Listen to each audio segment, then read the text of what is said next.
Apple company के founder Steve jobs, जो कि एक ब्रिलियंट लीडर रह चुके हैं। तो क्या ऐसा हो सकता है कि जो बातें स्टीव जॉब्स ने अपने जीवन के 50 सालों में सीखी हो वो आप सिर्फ 15 मिनट में सीख पाओ? वेल, इसका जवाब है हाँ, ऐसा हो सकता है। स्टीव जॉब्स ने स्टैनफोर्ड यूनिवर्सिटी में एक स्पीच दी थी और उसमें उन्होंने अपने जीवन की सबसे बड़ी लर्निंग्स को 15 मिनट में बताया था 3 कहानियों के माध्यम से। मैंने अपने एक सेमिनार में ऑडियंस से पूछा था कि आप में से कितने लोगों ने स्टीव जॉब्स की स्टैनफोर्ड कमेंसमेंट स्पीच सुनी है। तो उसमें से सिर्फ एक तो लोग स्टीव जॉब्स की स्टैनफोर्ड कमेंसमेंट स्पीच देखी है। स्टीव जॉब्स जो एप्पल के फाउंडर थे, उनकी स्टैनफोर्ड वाली एक स्पीच है 20 मिनट की। अगर आप में से बाकी लोगों ने नहीं देखी है तो आई स्ट्रांगली रिकमेंड यू कि एक बार आप जा करके यूट्यूब पे वो ज़रूर देखें। तो अपनी उस स्पीच में वैसे तो उन्होंने बहुत सारी बातें कही और सारी ही कमाल की थी। तो आज शब्द सारे स्टीव जॉब्स के हैं। मैं तो बस उन्हें आवाज़ देकर हिंदी में और बहुत ही आसान भाषा का प्रयोग करके आप तक पहुंचा रहा हूं, ताकि कोई भी ऐसा ना हो जो विश्व की सबसे बेहतरीन स्पीच को सिर्फ लैंग्वेज बैरियर की वजह से ना सुन पाए। तो मन को सारी चिंताओं और बाहरी विचारों से मुक्त कर दें। आज आप वो सुनने वाले हैं जिसकी वजह से आपकी ज़िंदगी में एक विस्फोटक परिवर्तन आ सकता है। इस स्पीच को सुनने के बाद में आप आंदोलित हो उठेंगे। तो आइए बिना किसी देरी के हम शुरुआत करते हैं। धन्यवाद। आज विश्व के सबसे बेहतरीन विश्वविद्यालय में से एक के दीक्षांत समारोह में आप सभी के साथ होना मेरे लिए सम्मान की बात है। मैं आपको सच बताना चाहता हूँ, मैं कभी किसी कॉलेज से पास नहीं हुआ और आज पहली बार मैं किसी कॉलेज ग्रेजुएशन समारोह के इतने नज़दीक तक पहुँचा हूँ। आज मैं आप सभी को अपने जीवन की 3 कहानियाँ सुनाऊंगा। ज़्यादा नहीं, बस 3 कहानियाँ। पहली कहानी है डॉट्स कनेक्ट करने के विषय में। रीड कॉलेज में एडमिशन लेने के बाद मैंने 6 महीने के अंदर ही पढ़ाई छोड़ दी थी, लेकिन मैं उसके 18 महीने बाद तक वहाँ किसी तरह आता जाता रहता। तो सवाल यहाँ पर ये आता है कि फिर मैंने कॉलेज क्यों छोड़ा? वेल, इसकी शुरुआत मेरे जन्म से पहले की है। मुझे जन्म देने वाली माता एक यंग अविवाहित ग्रेजुएट स्टूडेंट थी और वो चाहती थी कि मुझे कोई गोद ले ले, लेकिन इसी के साथ वो ये भी चाहती थी कि जो भी मुझे गोद ले वो कॉलेज ग्रेजुएट ज़रूर रहे। और इस प्रकार पहले से ही सब कुछ सेट था। मैं एक वकील और उसकी पत्नी के द्वारा एडॉप्ट किए जाने वाला था, लेकिन जैसे ही मैं इस दुनिया में आया, लास्ट मिनट पर उन्होंने अचानक अपना मन बदल लिया और उन्होंने कहा कि उन्हें तो एक लड़की चाहिए थी। इसीलिए आधी रात को मेरे माता पिता को कॉल किया गया, जो कि वेटिंग लिस्ट में थे, और उन्हें कॉल करके बताया गया कि हमारे पास में एक बेबी बॉय है, क्या आप उसे गोद लेना चाहेंगे? और उन्होंने तुरंत हाँ कर दी। लेकिन बाद में मेरी जन्म देने वाली माता को पता चला कि जिन्होंने मुझे गोद लिया है वो कॉलेज ग्रेजुएट नहीं है और पिता तो हाई स्कूल पास भी नहीं है, और इसीलिए उन्होंने अंतिम एडॉप्शन पेपर पर साइन करने से मना कर दिया। लेकिन फिर कुछ ही महीने बाद मेरे होने वाले माता पिता ने मेरी माँ को वचन दिया कि हम इसे कॉलेज ज़रूर भेजेंगे, और इस वजह से उसकी माता मान गई और फिर मुझे अडॉप्ट कर लिया गया। और कुछ इस तरह मेरी ज़िंदगी की शुरुआत हुई और 17 वर्ष के बाद में मैं कॉलेज गया। लेकिन गलती से मैंने स्टैनफोर्ड जैसा ही एक महंगा कॉलेज चुन लिया। मेरे वर्किंग माता पिता की सारी पूंजी पढ़ाई में खर्च होने लगी और 6 महीने बाद मुझे इस पढ़ाई का कोई भी महत्व नहीं दिखाई दे रहा था। मुझे कोई आइडिया नहीं था कि मैं अपनी ज़िंदगी में क्या करना चाहता हूँ। कोई आइडिया नहीं था कि किस तरीके से कॉलेज मेरी मदद करेगा अपनी ज़िंदगी में कुछ करने के लिए। और यहाँ पर मैं अपने माता पिता की जीवन भर की पूंजी पढ़ाई में खर्च करता जा रहा हूँ, और इसीलिए मैंने कॉलेज ड्रॉप आउट करने का डिसीजन लिया और यही सोचा कि जो होगा अच्छा होगा। उस समय मुझे ये चीज़ बहुत ही डरावनी लगी, लेकिन जब बीते समय को आज मैं देखता हूँ तो मुझे लगता है कि ये मेरी ज़िंदगी का सबसे बेस्ट डिसीजन था। वो कैसे, मैं आपको अभी बताता हूँ। जैसे मैंने कॉलेज ड्रॉप आउट किया था तो मैंने उन क्लासेस को करना छोड़ दिया था जिसमें मेरा इंटरेस्ट नहीं था, और मैं केवल उन्हीं क्लासेस को करता था जिसमें मेरा इंटरेस्ट था। और ये सब कुछ करना कोई इतना आसान भी नहीं था, क्योंकि मेरे पास रहने के लिए कोई कमरा नहीं था। इसलिए दोस्तों के कमरों में मैं ज़मीन पर सोता था। मैं कोक की बोतलों को लौटा कर मिलने वाले पैसों से खाना खाता था। मैं हर संडे 7 मील पैदल चलकर हरे कृष्णा मंदिर जाता था, जिससे कि हफ्ते में कम से कम एक बार मैं पेट भरकर खाना खा सकूं, और ये मुझे बहुत ही अच्छा लगता था। अब मैं आपको बताता हूँ कि क्यों कॉलेज ड्रॉप आउट करना मेरी ज़िंदगी का सबसे बेस्ट डिसीजन था। उस समय रीड कॉलेज देश की सबसे अच्छी जगह थी जहाँ कैलीग्राफी सिखाई जाती थी। पूरे कॉलेज परिसर में हर एक पोस्टर, हर एक लेवल पर बहुत ही खूबसूरती से हाथों से कैलीग्राफ किया जाता था। और क्योंकि मैं कॉलेज छोड़ चुका था, इसलिए मुझे सामान्य क्लासेस करने की कोई आवश्यकता नहीं थी। तो मैंने निर्णय लिया कि मैं कैलीग्राफी की क्लासेस करूंगा और इसे अच्छी तरीके से सीखूंगा। तो मैंने सेरिफ और सैंस सेरिफ टाइप फेसेस के बारे में सीखा, अलग अलग अक्षरों के बीच में स्पेस वेरी करना सीखा, और किसी अच्छी टाइपोग्राफी को क्या अच्छा बनाती है यह भी मैंने सीखा। यह सब कुछ बहुत खूबसूरत था, ऐतिहासिक था और इतना आर्टिस्टिक था कि इसे साइंस के द्वारा कैप्चर नहीं किया जा सकता था, और ये सभी मुझे बहुत ही आकर्षक लगता था। उस समय मेरा ऐसा कोई भी विचार नहीं था कि मैं इन चीज़ों का प्रयोग कभी अपने जीवन में करूंगा। लेकिन जब 10 साल बाद हम अपना पहला मैकिंतोश कंप्यूटर बना रहे थे, तब मैंने इसे मैक में डिज़ाइन कर दिया और यह बहुत ही खूबसूरत टाइपोग्राफी वाला विश्व का पहला कंप्यूटर बन गया। अगर मैंने कॉलेज में केवल कैलीग्राफी में प्रवेश नहीं दिया होता तो मैक में कभी भी मल्टीपल टाइप फेसेस या प्रोपोर्शनली स्पेस्ड फॉन्ट्स नहीं होते, और क्योंकि विंडो ने मैक की कॉपी की है तो दुनिया के किसी भी पर्सनल कंप्यूटर में ये सब नहीं होता। अवश्य ही जब मैं कॉलेज में था तो भविष्य को देखकर इन डॉट्स को कनेक्ट करना असंभव था, लेकिन जब 10 साल बाद में बीते समय को देखता हूँ तो मुझे सब कुछ क्लियर नजर आता है। आप केवल पीछे देखकर ही डॉट्स को कनेक्ट कर सकते हो, इसीलिए आपको विश्वास करना होगा कि अभी जो भी हो रहा है वो आगे चलकर किसी न किसी तरह से आपके फ्यूचर से कनेक्ट हो जाएगा। आपको किसी न किसी में तो विश्वास करना ही होगा, अपने गट्स में, अपने भाग्य पर, अपने जीवन पर या फिर अपने कर्मों पर। किसी न किसी चीज़ पर तो विश्वास करना ही होगा, क्योंकि इस बात में विश्वास रखना कि आगे चलकर डॉट्स कनेक्ट होंगे, ये आपको अपने दिल की आवाज़ सुनने की हिम्मत देगा, और उस समय भी जब आप बिल्कुल अलग रास्ते पर चल रहे होंगे, और यही बात आपको बाकी लोगों से अलग बनाएगी। तो मेरी पहली कहानी से सबसे बड़ी सीख यही है कि जो हो रहा है वो अच्छे के लिए हो रहा है, और अभी आप जो भी कर रहे हैं वो आगे चलकर आपके किसी न किसी काम जरूर आएगा।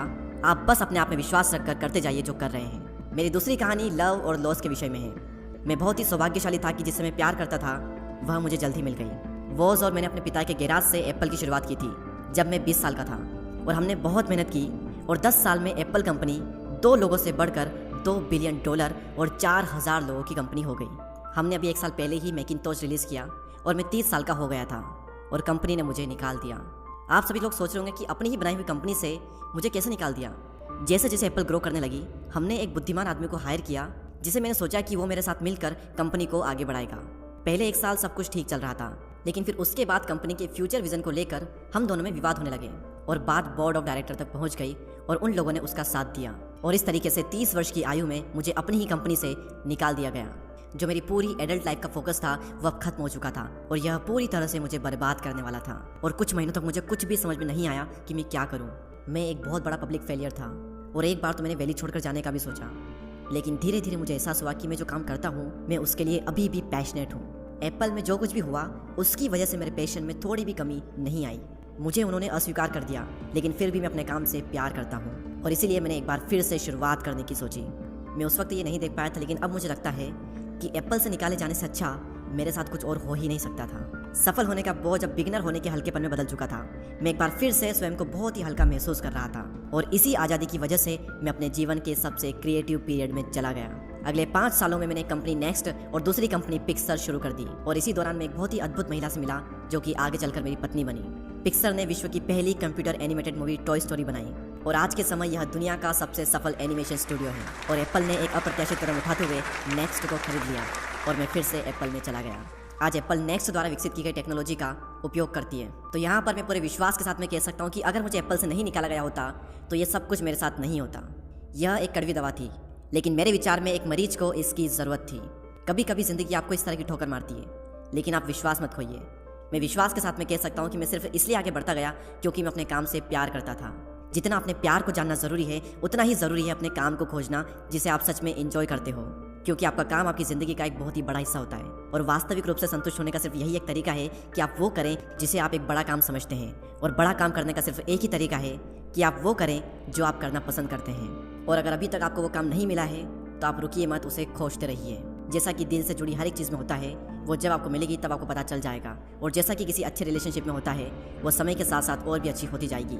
इसलिए इसे खोजते रहिए, रुकिए मत। मेरी तीसरी कहानी मृत्यु के बारे में। जब मैं 17 साल का था तो मैंने कोट पढ़ा था, यदि आप हर दिन ऐसे जिएंगे जैसे आपकी ज़िंदगी का आखिरी दिन है तो आप किसी न किसी दिन सही साबित हो जाएंगे। और इसने मेरे दिमाग पर एक बहुत ही बड़ी छाप छोड़ दी, और तब से पिछले 33 सालों से मैं हर सुबह उठकर शीशे में देखता हूँ और खुद से एक सवाल करता हूँ कि अगर आज का दिन मेरी ज़िंदगी का आखिरी दिन होता तो क्या मैं आज वो करता जो मैं करने वाला हूँ। और अगर इसका आंसर ना होता है तो मैं समझ जाता हूँ कि कुछ न कुछ बदलने की ज़रूरत है। इस बात को याद रखना कि एक दिन मरना है किसी भी चीज़ के खोने के डर को दूर करने का सबसे अच्छा तरीका है।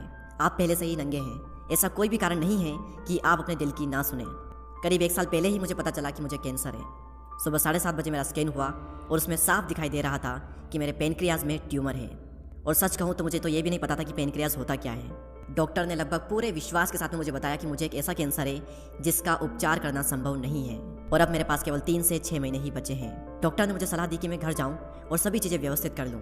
यानी कि डॉक्टर की भाषा में इसका मतलब था कि आप मरने की तैयारी कर लीजिए, यानी कि वो सारी चीज़ें जो आप अगले 10 साल में करने वाले थे वो बचे हुए दिनों में कर लीजिए, क्योंकि आपका अंतिम समय आ चुका है।